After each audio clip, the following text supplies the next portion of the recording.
Good morning बच्चों, मैं आपकी हिस्ट्री की टीचर मिसेस ऋचा गिरी बोल रही हूँ। बच्चों, इस वक्त हम पढ़ रहे हैं मुग़ल कालीन के बारे में। हमने मुग़ल कालीन के बारे में, बाबर के बारे में सबसे पहले पढ़ा, फिर उनके बेटे हुमायूं के बारे में पढ़ा, उनके युद्ध के बारे में पढ़ा। आज बच्चों हम उनकी वापसी के बारे में पढ़ेंगे। हुमायूं की वापसी 1555 ईस्वी में हुई। शेर शाह द्वारा स्थापित साम्राज्य शेर शाह की मृत्यु के बाद दिन प्रतिदिन कमज़ोर होता गया।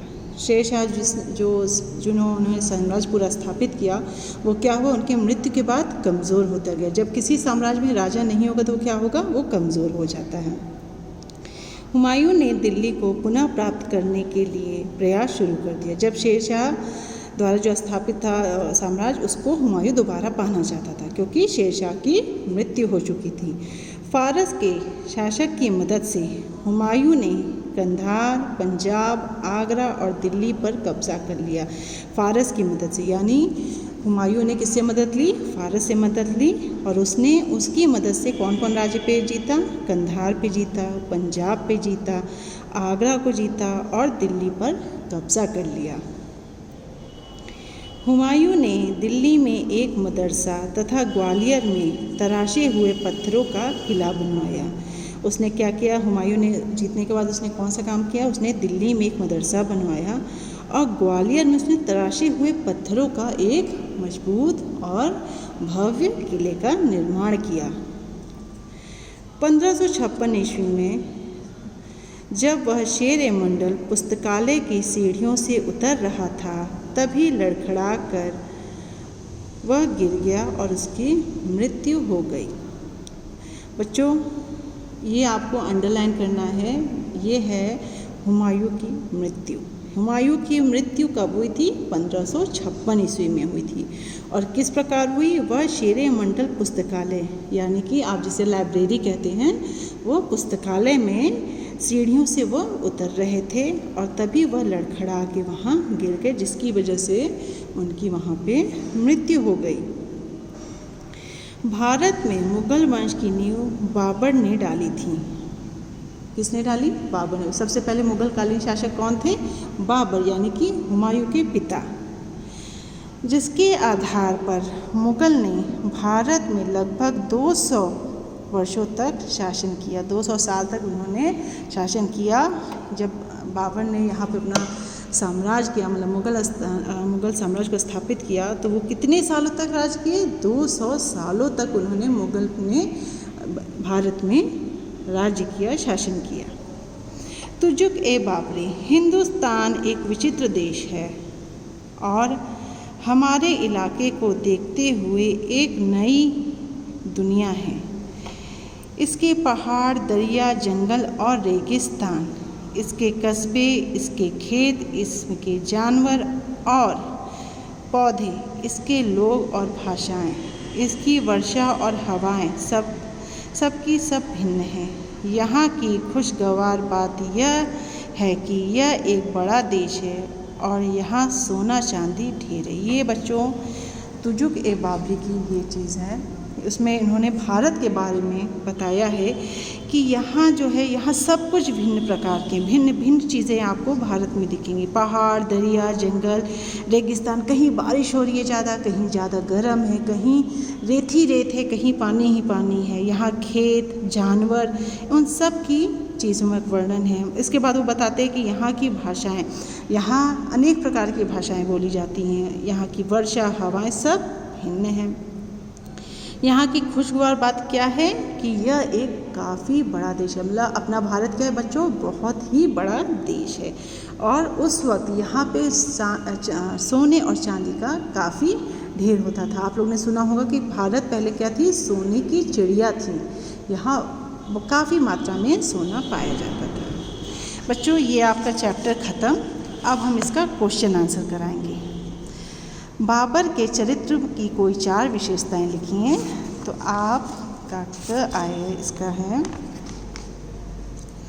पेज नंबर, आप यहाँ आएंगे 55 पे, बाबर का चरित्र। तो पहला आपका यह होगा कि बाबर को कलम और तलवार दोनों का सिपाही कहा जाता था, पहला। दूसरा पॉइंट है, उसे तुर्की एवं फारसी भाषा का साहित्य का अच्छा ज्ञान था, दूसरा पॉइंट। तीसरा, बाबर स्वयं भी उच्च कोटि का साहित्यकार था, ये तीसरा। और इसके बाद आप करेंगे ये चौथा, बाबर को बाग बगीचे का काफ़ी शौक था। ये आपका हो गया क का। बच्चों आपको ख नहीं करना है, आपको ग वाला क्वेश्चन करना है। पानीपत के युद्ध में बाबर की विजय के क्या कारण थे? आइए अब हम ग करते हैं। ये आ गया पेज नंबर बच्चों 55 पे। 1526 ईस्वी में पानीपत, यहाँ से लेके आप इस पैराग्राफ तक ये आपका आंसर आएगा। मैं पढ़ दे रही हूँ। 1526 ईस्वी में पानीपत के मैदान में बाबर का सामना इब्राहिम लोदी से हुआ। बाबर के पास तोपें थी और जो भारत शासक के पास नहीं थी। उसके पास कुशल घुड़सवार भी थे। उसकी सेना छोटी थी परंतु अच्छी तरह प्रशिक्षित थी। बाबर एवं उसकी सेना को अनेक युद्धों का अनुभव था। उसने बड़ी कुशलता से अपनी सेना का संचालन किया। बाबर की विजय हुई। इब्राहिम लोदी लड़ाई में मारा गया। इसी के साथ लोदी वंश का अंत हो गया और भारत में एक नया मुगल वंश की स्थापना हो गई। ये आपका बच्चों ग का है, ठीक है। अब घ है खानवे का युद्ध का परिणाम। आइए अब हम घ देखते हैं। ये आपका इसी पेज नंबर 55 पे आएंगे। खानवे का युद्ध का ये आपके 3 पॉइंट है, ये आपको करना है, ठीक है। इसके बाद आएंगे हम लोग अंगा, हुमायूं और शेरशाह के मध्य युद्ध का वर्णन। पेज नंबर 57 पे हुमायूं और शेरशाह का ये आपका युद्ध आपको यहाँ तक करना है, यहाँ से यहाँ तक आपको ये करना है, ठीक है। इसके बाद बच्चों आता है आखिरी क्वेश्चन, हुमायूं ने पुनः अपने साम्राज्य को किस प्रकार प्राप्त किया, जो कि अभी मैंने आपको पढ़ाया। पेज नंबर 55 पे ये आपका चेक है, यहाँ से लेके आप यहाँ तक इसका ये आंसर है, ठीक है। अब आइए, बहादुर शाह हुमायूं का मित्र था। ये आपको सही गलत का इसमें चिन्ह लगाना है, सही के आगे सही, गलत के आगे गलत।